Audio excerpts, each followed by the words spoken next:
Hey guys, welcome back. Tonight, I've got 3 stories for you, and they're the kind of scary that's hard to even put into words. It's the feeling you get while listening. You're probably going to have to hear these for yourself to really understand it. This happened somewhere in rural Ohio. I was working nights. I'd be awake at weird hours, and most of my friends were the same way, either night shifts or just bad habits. There were 4 of us that hung out pretty regularly, me, Seth, Joshua, and Sean. We drive around. Seth brought up this hospital. He said he found it online somewhere. He described it like it was this abandoned hospital out in the middle of nowhere, been shut down for years or decades. He didn't really know why it closed, just that it was still standing and people used to go there, but not a lot because it was kind of out of the way. Stuff like that always sounds creepier when people talk about it than it actually is. Usually it's just an old building with broken windows and graffiti, and maybe some animals living inside. But we didn't really have anything else to do that night, so it just sort of became the plan without much discussion. Once we got off the main road, it turned into these narrow 2-lane roads with barely any lighting. There were houses here and there, but spaced out. After a while, even those started disappearing, and it was just trees. Seth was giving directions from his phone, but his signal kept dropping, so we had to stop a couple times just to make sure we were still going the right way. I remember sitting there in the car with the engine idling. It wasn't scary, it was empty. Like nothing was really happening around us. Eventually, we turned onto this gravel road that looked like it barely got used. You could hear the tires crunching the whole way, and there were branches kind of hanging over parts of it, like no one bothered to trim anything back. We followed that for a few minutes, and then the building just kind of appeared. It wasn't huge like a city hospital, one of those smaller regional ones. 2 or 3 stories, long shape, a lot of windows, but most of them were boarded up. And there were parts where it looked like the outer walls had just been left to rot. There was an old parking lot in front, cracked asphalt with weeds growing. We parked off to the side, not right in front, because it felt weird pulling straight up to it. We stood there looking at the place, talking about whether we should actually go inside. Joshua picked up a rock and tossed it toward one of the windows, but it didn't break anything, just made this dull sound and echoed a bit. That echo kind of stuck around longer than I expected, like it bounced inside and came back out in a weird way. We ended up walking closer, not all the way in yet, just around the front area. There were old signs still up, but you couldn't really read most of them anymore. I remember seeing what looked like an entrance sign tilted sideways, like it had been hit or something. It felt abandoned, yeah, but also like not empty. Like when you walk into a room and people were just talking, but stopped when you came in. We were there for like 10-15 minutes, just messing around outside before Seth said something. He kind of stopped mid-sentence and looked off toward the side of the building, like past it, where there were more trees. I thought he was joking or trying to mess with us, but he didn't look like he was joking. He said he saw someone. He kept saying that, like, I think I saw someone walking back there, something like that. He described it as an old man, which was weird because we were pretty far from anything, and it was late. There weren't any lights back there either. We all looked in the direction he pointed, but I didn't see anything. Just trees, shadows, maybe some movement from branches, but nothing that looked like a person. Sean laughed it off right away, said it was just his eyes adjusting. Seth insisted, though. He kept saying he saw someone walking. That part stuck with me for some reason, the way he said walking. We ended up going around the side of the building to check. It wasn't like we fully believed him, but at the same time, none of us wanted to just ignore it. There were a few old structures, or maybe storage sheds, that looked like they were part of the hospital at some point. We spread out a little, not too far from each other. I remember calling out once like, "Hey, anyone there?" There was no response. We didn't find anything. It was just empty. After a few minutes, it started to feel pointless, like we were chasing something that wasn't even there. Seth seemed unsure now, like he was second-guessing himself, saying it was just a shadow. So we went back toward the front, and things started getting off. like really creepy. We were standing near the entrance again, talking, and Seth suddenly said he felt weird. At first it sounded like he meant tired or dizzy or something normal. He kind of slowed down his speech, like he was trying to explain something but couldn't find the right words. He said he needed to sit down. There was this low concrete step near the entrance, and he sat there, leaning forward with his elbows on his knees. We were asking him if he was okay, if he needed water or something, and he nodded but didn't really answer properly. Then he looked up. And I mean like his head tilted up slowly, but his eyes went first. That's the way I can describe it. His eyes rolled upward in a way that didn't look normal, like he wasn't focusing on anything in front of him anymore. He just froze. No blinking, no movement. I thought he was messing around, like trying to scare us, but it went on too long. Way too long. Joshua stepped closer and said his name a couple times, but Seth didn't respond at all. Then he just dropped. Straight forward, like his body gave out all at once. He hit the ground pretty hard, and that snapped all of us out of whatever we were thinking. We rushed over, trying to get him to respond, shaking him a bit, calling his name. He wasn't unconscious for long, but in that moment, it felt longer. His breathing was there, but shallow, and his face looked off. I remember saying I'd go get the car, just to bring it closer in case we needed to leave fast or take him somewhere. Nobody argued with that. I just started running.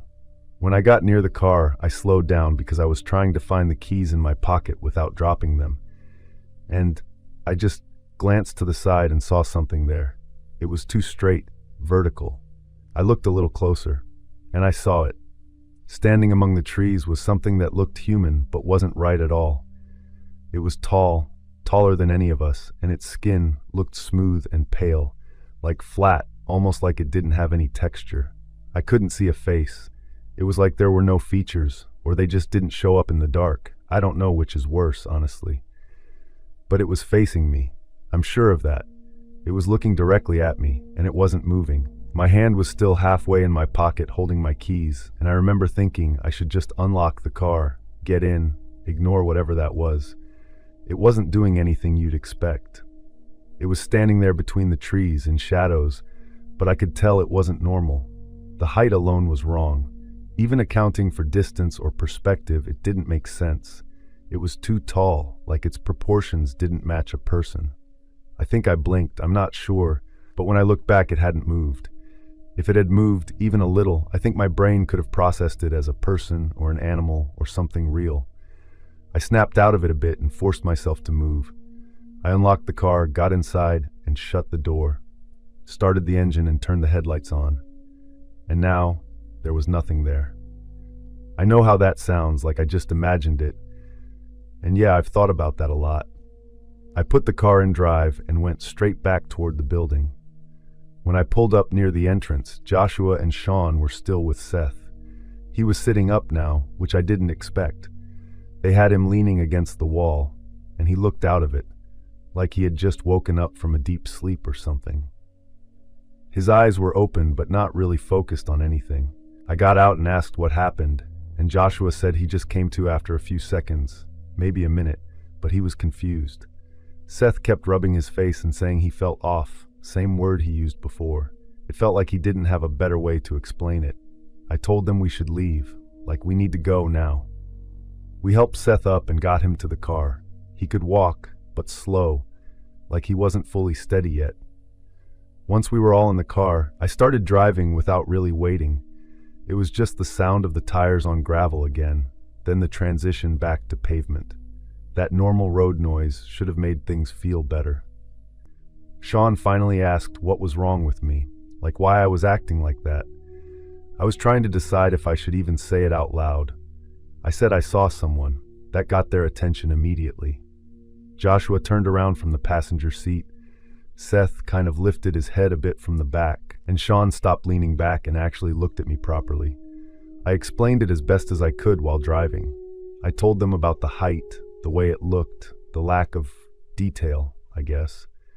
I remember struggling to explain the face part, because it wasn't like I saw a blank face clearly. It was more like there just wasn't anything there to focus on. Sean said it was someone messing with us, like wearing some kind of costume. Seth was quiet at first, then he asked where I saw it. I told him. He went quiet. It was like he was thinking hard about something he didn't want to say. After a bit, he said something that I didn't really understand at the time. He said when he thought he saw that old man earlier, it wasn't actually clear, like he didn't see a face either. He just assumed it was an old man because of how it moved. Slow, kind of uneven, like someone older walking around.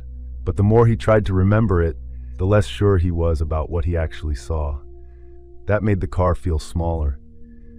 We kept driving, and eventually we got back to an area with more houses. We dropped Seth off first. He said he was okay, just tired, but he still looked off to me, like not fully there. He kept glancing behind him as he walked up to his door, like he didn't want to turn his back on the street. The rest of us didn't hang out much longer after that. We went home. I went through all the normal explanations. And I know how it sounds when I say it like this, like it's just my memory messing with me, turning something normal into something weird over time. But the thing is, it didn't feel unclear when it happened. It felt direct, like I was looking at something that was actually there. We talked about it again, all of us together. By then, it had already started turning into something we tried to rationalize. Sean stuck with the idea that it was a person in some kind of outfit, maybe trying to scare people who came out there. Joshua kind of agreed, but didn't push it much. Seth didn't really commit to any explanation. He just said he didn't want to go back there. None of us did. We never went back to that place again. If it was just an abandoned building, we probably would have gone back just to prove to ourselves it was nothing. But we didn't. I don't know what it was. I'm not going to say it was something impossible, because I don't have proof of anything like that. But I also can't explain it in a way that makes sense either.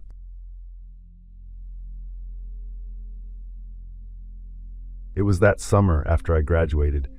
It was one of those trips that wasn't really planned properly. Like we just kept saying we should go somewhere, and then one weekend it actually happened. My friend Adriana found this place, I think online, a couple of cabins near a lake somewhere in, I want to say, northern Michigan. Not touristy Michigan. There were 5 of us, but me and my boyfriend Scott, we ended up taking a separate cabin. Not for any specific reason, it was just the way the booking worked out.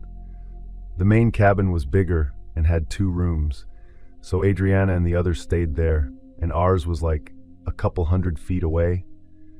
You could still walk between them in like a minute or 2, but far enough that at night it felt more isolated than I expected. We got there. There were these old rugs that looked like they hadn't been replaced in years, but they were clean. The lake itself was right behind the cabins, calm water, and there was a small dock. Our cabin had 1 bedroom, a small kitchen area, and then a bathroom that was kind of awkwardly placed, like you had to go through this narrow hallway. We spent that first evening with the others, drinking a bit, and at some point around 10, me and Scott went back to our cabin because I was tired. I was checking the door twice before going to bed, not something I usually do, but I think it was just because the area felt so open, like there wasn't anyone around. The next day was also good. We went out on the lake for a bit, just sat on the dock mostly. I think we talked about going into town, but no one really wanted to drive that far. It was one of those trips where you just stay where you are and don't really do much, which I was fine with. I do remember the heater thing coming up that afternoon. It was weird because it wasn't cold outside, but inside the cabin, especially near the bathroom, it had that kind of chilly feeling.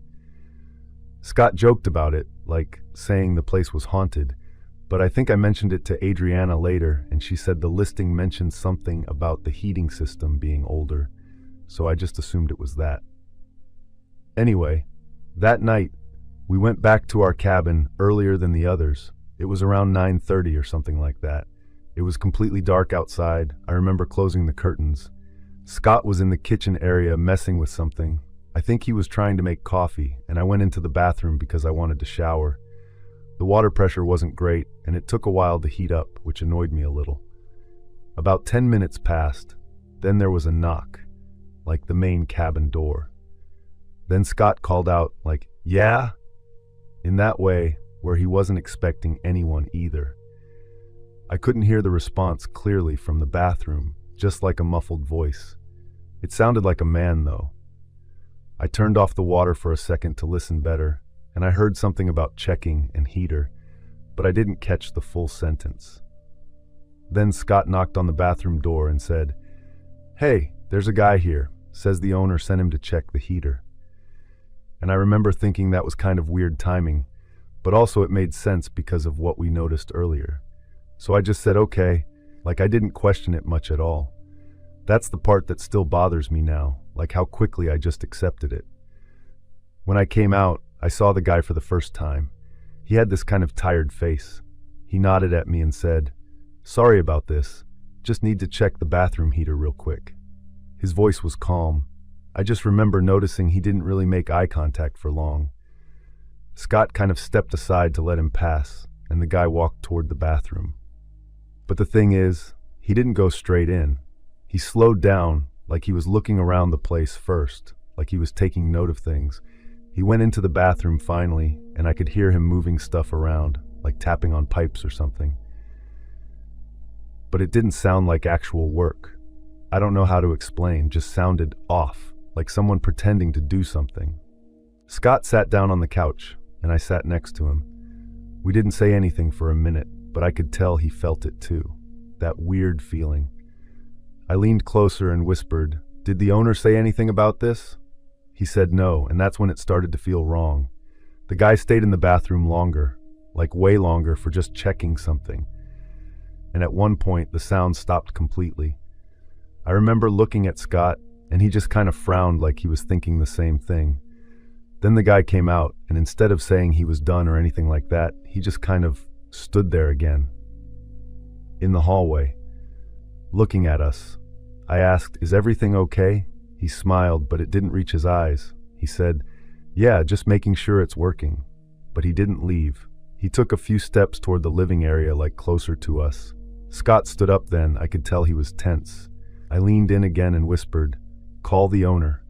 Maybe he thought I was overreacting, but he pulled out his phone anyway and stepped a bit away, closer to the kitchen. The guy watched him do that, like focused, like he was paying attention to exactly what Scott was doing. I tried to keep my eyes on the guy without being obvious, but I could feel my hands getting cold. I don't even remember if I was holding anything. I just remember that feeling. Scott dialed, and it rang for a bit. The whole time, the guy didn't move, occasionally glancing around again. Scott said, "Hey, yeah, sorry to bother you, just quick question. Did you send someone over to check the heater?" And I watched Scott's face change. He looked at me, and I already knew before he said anything. He pulled the phone away for a second and mouthed, "No." And I swear, at that exact moment, the guy's expression changed too, like he knew we knew. I don't think any of us moved for a second. The guy was still standing there, same spot, but his posture had changed. Scott stepped a little closer to me. Then he said, "Hey man, I think there's been a mix-up. The owner said he didn't send anyone." The guy didn't respond. He looked at Scott, at me, and then back toward the hallway like he was thinking about something. He said, "That's not right." That's it. No explanation. Scott didn't argue. He said, "Yeah, I don't know, but we're good. You can go ahead and leave." I remember focusing on the door at that point, like I just wanted him to walk out and close it behind him, and for everything to go back to normal. But he didn't even look at the door. He took a step closer instead. I think I said, "We don't need anything fixed." He ignored that too, and then he reached into his jacket. I don't think my brain even processed what was happening. It was one of those moments where everything feels delayed by like a second. I just remember seeing his arm move and thinking it didn't make sense. When he pulled his hand out, he was holding something like a knife. It was longer, kind of narrow. Scott reacted faster. He stepped in front of me. I had to lean to the side to still see. The guy pointed the knife toward me and he said, "You're gonna come outside." I said no. He never raised his voice. He just said it again, like he was explaining something simple. "Come outside." Scott said no too, and stepped forward another inch.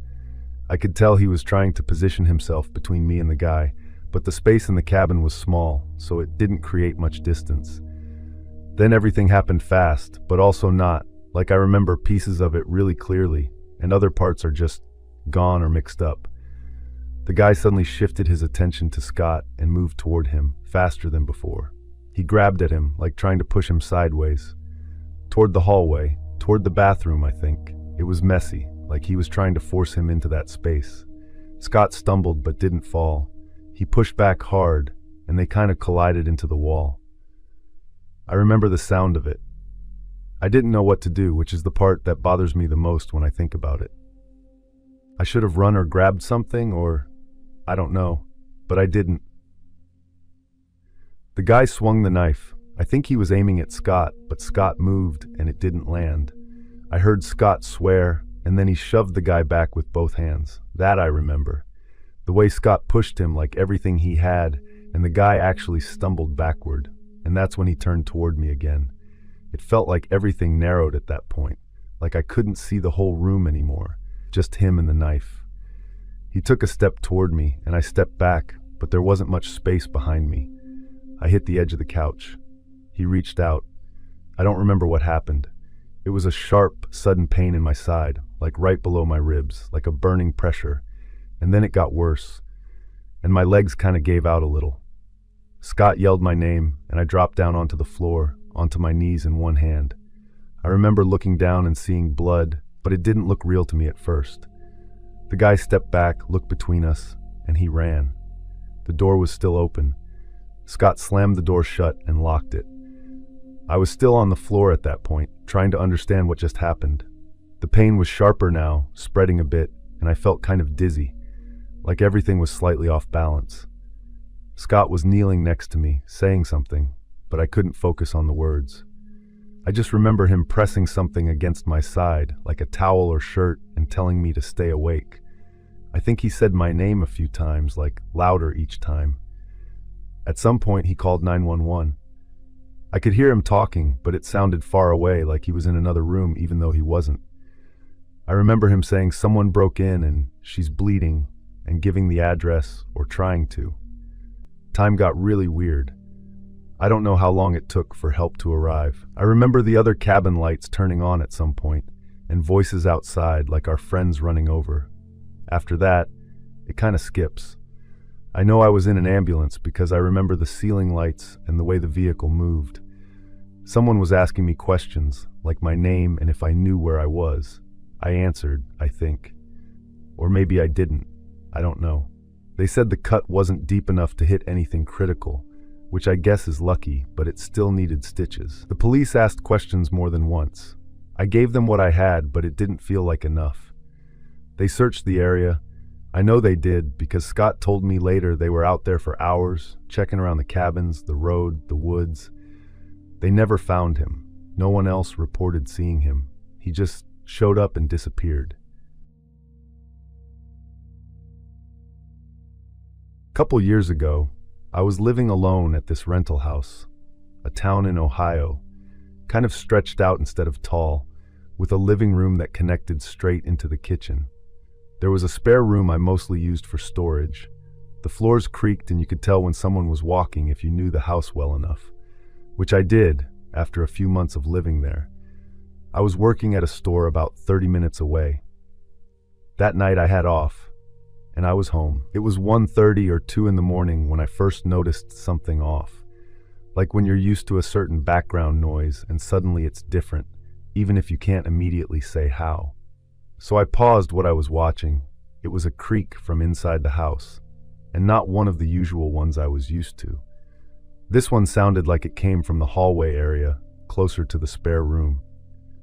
I heard a third creak, and this one was closer, like closer to the living room. That's when I stood up. I started walking toward the hallway. My heart was beating pretty hard, but at the same time I was also telling myself it was nothing. That mix of feeling stupid and also scared, if that makes sense. The hallway was dark. I hadn't turned on any lights back there, so it was just whatever little light came from the living room behind me, enough to see shapes, not details. I took a few steps forward and I heard it again. Not just a creak this time, but like someone stepping carefully. And I said hello. I waited 2 seconds, then I said it again. Is someone there? Which already felt ridiculous coming out of my mouth, like something from a movie, but I didn't know what else to say. I caught sight of him. It was just a shape, standing near the end of the hallway, kind of between the spare room and the wall. It was a person, medium height, my brain kind of lagging behind what I was seeing. I actually thought for a second it might be someone I knew, like maybe a friend messing with me. I said, "What are you doing?" And I think I added, "You need to leave." He didn't answer. He stood there, and then he started moving, stepping forward into the hallway light. And I noticed he was holding something up near his face. It was a phone. He was recording, like holding his phone up, pointed at me and walking closer. It wasn't like he was trying to hide or attack right away. He was just filming, like I was the one who wasn't supposed to be there. I said something again like, "Get out of my house." He kept coming, not saying anything, and the phone was steady, like he was focused on recording everything, just pointed at me, then slightly to the side, like he was also capturing parts of the house. I backed up, took a step back. He matched it, still walking forward at that same slow pace. I was thinking, this isn't normal. Like not just someone broke in, but something about the way he was acting felt off in a way I couldn't place. No yelling, no threats, just recording and moving closer. And I don't know why, but that scared me more than if he had just run at me. When he got close enough that I could see more of his face, I realized I didn't recognize him at all. He looked normal, not wearing anything weird, just regular clothes. But his expression was kind of blank. He took another step, closer than I was comfortable with, and tilted the phone like he was getting a better angle of me. I ran, straight for the front door, and then got outside. I kept moving down the driveway, putting distance between me and the house. My phone, I didn't have it on me. I had left it on the coffee table in the living room, which I didn't even realize until I was already halfway down the driveway, and I wasn't going back for it. There was this small print shop down the road, a few minutes away on foot. I didn't even know if it would be open that late, but it was the only place I could think of that might have a phone. So I ran there. My breathing was all over the place, and I kept looking over my shoulder. When I got to the shop, the lights were actually on. I don't know why they were open that late. Maybe they were finishing something or cleaning up, but the door was unlocked. I went inside looking like a mess and asked if I could use their phone, and I think I said, "There's someone in my house." They let me use it, and I called the police.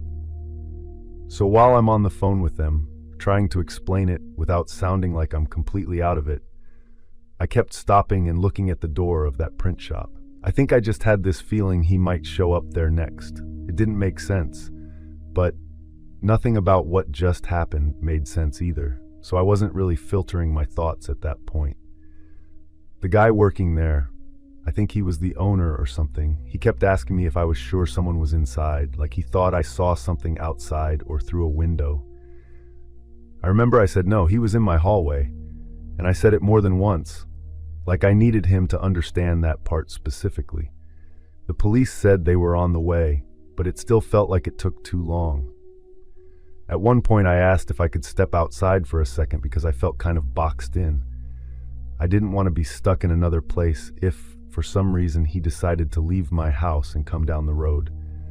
When the police showed up, they asked what I saw, if I knew the person, if anything was taken, all that. I told them I hadn't gone back inside, so I didn't know if anything was missing. I kept going back to the phone thing again, which I could tell they thought was strange. "Like he was filming you?" he said. And I said, "Yeah, like directly at me, and also kind of around the house, like he was documenting it or something." I remember saying documenting, even though I don't usually use that word, but it felt like the closest thing. They drove me back to the house. That part I didn't want to do, but I also didn't want to just leave it like that, not knowing if he was still inside or what. When we pulled into the driveway, lights still on inside, nothing obvious.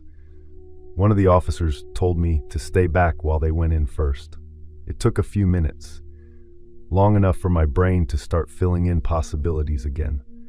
Like what if he was hiding somewhere? What if he came out suddenly? Stuff like that. I kept expecting to see something hapen inside. They came back out and said, "We don't see anyone inside." And I remember I said, "Are you sure?" They walked me through the house after that, room by room. The spare room door was open, like I had left it. Nothing moved in there. My bedroom was untouched. Kitchen was the same. My phone was still on the table in the living room, right where I had left it. If he had time to walk around to stand there filming, why didn't he take anything? My wallet was there. Even some cash I had on the counter. Nothing was gone. The front door had been unlocked, which I'll admit was my fault. I didn't always lock it, especially when I was home. The back door was still locked. Windows were all closed. So basically he had just walked in. They asked if I wanted them to file a report, and I said yes. I gave as much detail as I could, but it felt like I was repeating the same things over and over. Medium height, regular clothes, holding a phone, not talking. I couldn't even give a good description of his face, which frustrated me because I had been looking right at him. I didn't stay in the house. I ended up staying at a coworker's place that night. The next day, I walked through everything again, checking small things. Drawers, behind doors, still nothing missing. It almost felt like nothing had happened. There was one thing, though, that I noticed later that day. I was going through my phone, checking messages and stuff, and I realized I had a notification from earlier that night. It was from one of those apps that logs activity, like motion detection or something tied to the Wi-Fi camera I had set up facing the front yard. I forgot I even had it, honestly, because I barely used it. So I opened it. It showed the front of my house, the driveway. Then after a few seconds, you see him walking up to the house, and he wasn't hiding his face. He looked directly at the camera. His phone, he already had it out, already recording. Like he didn't just decide to do that when he saw me, he came there already doing it.